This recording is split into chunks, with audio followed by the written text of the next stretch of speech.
Throughout the 20th century, stories about the Grand Duchess Anastasia, yes, that Anastasia, ran rampant. In 1922, a mysterious woman turned up in a hospital claiming to be the lost Princess Anastasia.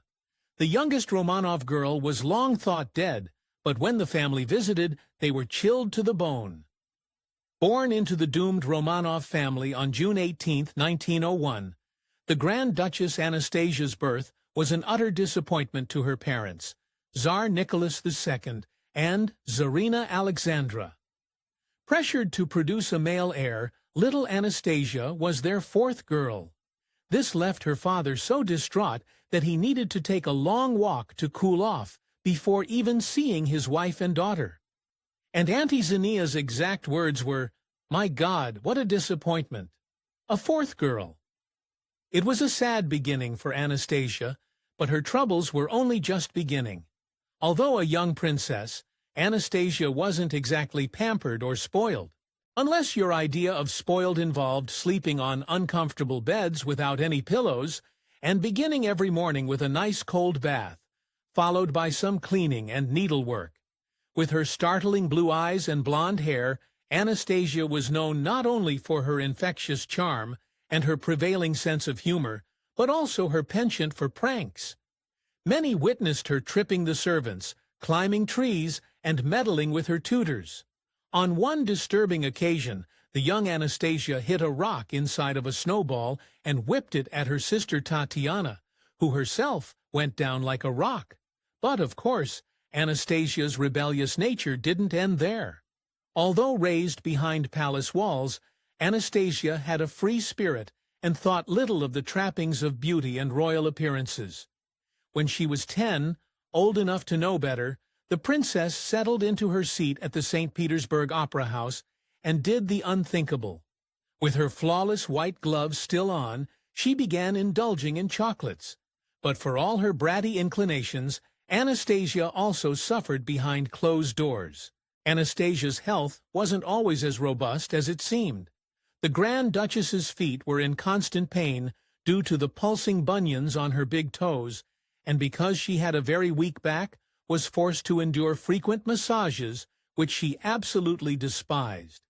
Anastasia may have even been a carrier of the royal disease hemophilia, a condition where a low blood clotting factor could result in excessive bleeding. It was nicknamed as such for being prevalent in European royal families, particularly those related to Queen Victoria, which Anastasia was. But only one of Anastasia's siblings was a certain victim. 3 years after her disappointing arrival, the Romanovs' dreams finally came true when Anastasia and her sisters welcomed bouncing baby boy Alexei to the family. With an heir apparent to the throne finally secured, came a huge sigh of relief. But sadly, the royal family's excitement quickly turned to horror. After cutting Alexei's umbilical cord, he wouldn't stop bleeding. Worried about their sickly male heir, the Romanovs eventually turned to a healer for help and made a controversial friend. Anastasia's mother sought the healing powers of Grigory Rasputin. Yes, that Rasputin, a Russian peasant and holy man. Rasputin soon became entrenched in Anastasia and her siblings' lives. The young princesses even came to know the bearded man as our friend. Anastasia and her siblings were completely at ease with Rasputin, but perhaps they were too comfortable. In 1910, Rasputin had been seen visiting the nursery while the girls were dressed in their nightgowns. Utterly distressed, one of the governesses, Sofia Ivanovna, wanted him banned from the nursery. Eventually, the Romanovs fired the governess, and she took her disturbing story on the road. Although Rasputin's relations with the girls were by all other accounts innocent, this dirty laundry caused quite the stink, and it would only pile up.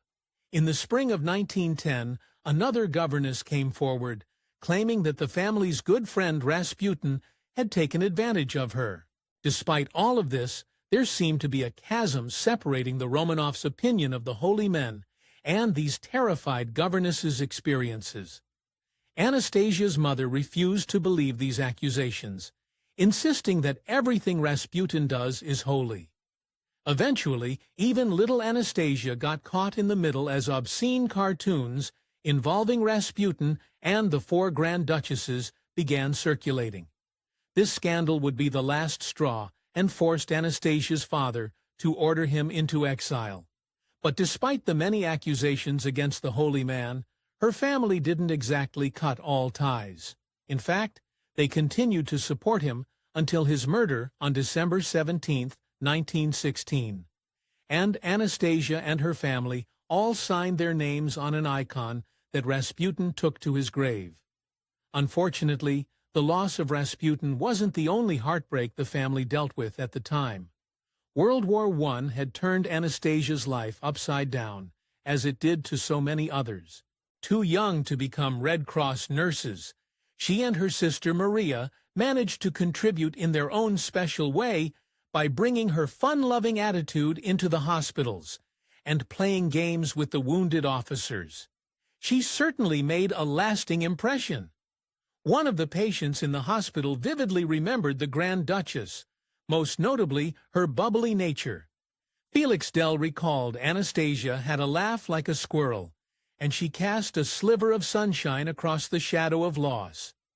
Despite this bit of good karma, Anastasia and her family would have to fight a war of their own at home, as the events of World War I helped usher in the Russian Revolution. Tsar Nicholas's poor leadership had finally come around to haunt him, and his family would suffer greatly for it. You see, after Russia had joined World War I, its people suffered extensive casualties and brutal food shortages. With suffering, grief, and poverty ravaging the Russians, it wasn't long before its victims turned an accusatory eye to their leader. In February 1917, the Russian people revolted, and eventually, Anastasia's father had no choice but to abdicate his throne. Now, the entire Romanov family was in more danger than ever before.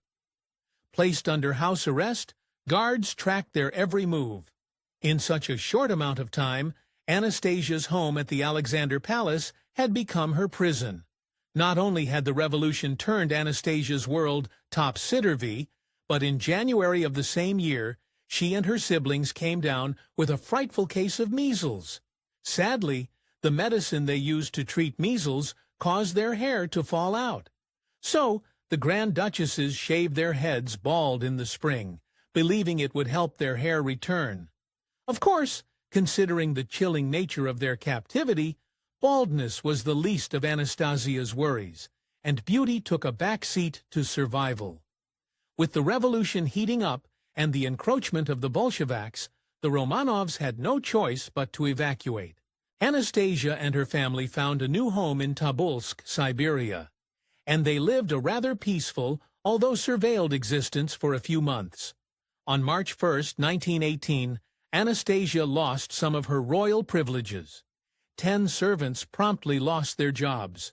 She and the rest of her family switched to soldiers' rations, and they had to forfeit such delicacies as coffee and butter, which honestly might have been worse than losing the servants. After the Bolsheviks seized majority control of Russia, they were moved to Yekaterinburg and were held captive at the Apatyov house. If the town had any counter-revolutionary sentiments, the entire Romanov family faced execution. It was the beginning of the last and darkest chapter of Anastasia's life. During captivity, Anastasia and her family lost all of their privileges, and the rules were brutally severe. Any belongings that weren't confiscated couldn't be accessed freely. They weren't allowed to speak any languages other than Russian. Her entire family had their titles stripped, and the servants addressed them by their common names only, and a 4-m-high palisade surrounded the property, keeping the entire family hidden from view. All of the rooms her family occupied were sealed. There was only a single source of ventilation, a fortka in Anastasia's bedroom. Although they were all strictly forbidden from looking out of it, the rebellious Anastasia decided to peek out of it anyways. The second her little head appeared, a sentry took aim and fired at her. Luckily, she dodged the bullet. Clearly, the captivity had started taking a mighty toll on the Romanovs. Desperate for a slice of freedom, Anastasia's parents asked for some of the windows to be unsealed. On high alert, the guards kept an even closer eye on the family once they unsealed 2 windows in the Tsar and Serena's quarters. However, just like Anastasia, if they made any attempt to signal or poke their heads out, they'd be shot at. No longer permitted to live like czars, the family had no contact with the outside world, and couldn't even go to the bathroom without ringing a bell. Unfortunately, Anastasia's mother, Alexandra, had a habit of standing close to the open window, and so an iron grill had to be implemented. Anastasia's fall from princess to prisoner made her old life seem like a distant and blissful memory. On July 17, 1918, at around midnight, the family doctor Eugene Bodkin shook Anastasia and her family awake and told them to dress as quickly as possible. The Grand Duchess couldn't believe her ears. The city had erupted into chaos, and they had to move to the basement for their safety. Anastasia followed her family into the cramped basement and stood with her sisters as a guard informed them that a truck had arrived to carry them to an even safer location. But this was a blatant lie. As a group of guards filled into the basement, one of them brandished a piece of paper, and its contents were the last words the Romanovs ever heard. Nikolai Alexandrovich, in view of the fact that your relatives are continuing their attack on Soviet Russia, the Ural Executive Committee has decided to execute you. Anastasia watched as her father scanned the faces of his family in panic. Her mother and sister tried to bless themselves, but the deafening sound of the firing cut them short. The tiny basement flooded with smoke and dust, eliminating all visibility. Behind the veil, however, the nightmare had only just begun. When the smoke cleared, the bodies of the Romanovs painted a disturbing tableau. Nicholas and Alexandra passed almost immediately, while Anastasia and her siblings were still breathing. Earlier, the Romanovs came up with a brilliant plan to smuggle the family jewels by sewing the diamonds into their clothing. And it was Anastasia, Tatiana, and Maria who carried the most. Although it protected them from the flying bullets, it eliminated their chances of a quick end, instead lasting about 20 grueling minutes. Once the deed was finally done, Anastasia and her family were taken to an abandoned mine shaft in the forest. They were stripped of their belongings, including ambulance with a prayer and photo of Rasputin. Guards then used sulfuric acid to render them unrecognizable. But not all of the Romanovs ended up together. See, Alexei and one of his sisters did not take a final tumble down the mine shaft. The guards separated them intentionally, hoping if anyone searching for the royal family came upon the gravesite, the missing children would throw them off. And this is how the mystery of Anastasia truly began. Many believe that Anastasia escaped the execution and survived. As many as 10 women came forward claiming to be the lost princess. However, in 1922, when a woman turned up in a hospital claiming that she was the lost princess Anastasia, the family visited and were chilled to the bone. She looked just like the little princess. The woman went by the name of Anna Anderson, and even people who had known Anastasia as a girl were convinced she had somehow survived her family's brutal execution. In fact, Anna weaved a very convincing story. She claimed that she had faked her demise, lying still next to her deceased family members. That's when a merciful guard realized that the little princess still lived. According to Anderson, the guard then helped her make her dramatic escape. Her fight to be recognized as Anastasia became a long-fought battle that lasted her entire life. In 1984, Anna Anderson passed, but it wasn't until 1994 that a DNA test outed her for being the imposter she truly was. Remember how we said earlier that Anastasia was related to Queen Victoria? Well, Anderson's tissue sample did not match the blood of Prince Philip, Duke of Edinburgh, one of Queen Victoria's great-great-grandsons. For Anderson's many supporters, this was a crushing blow, and they admitted that the DNA tests had won the day. Believe it or not, though, this story doesn't end here.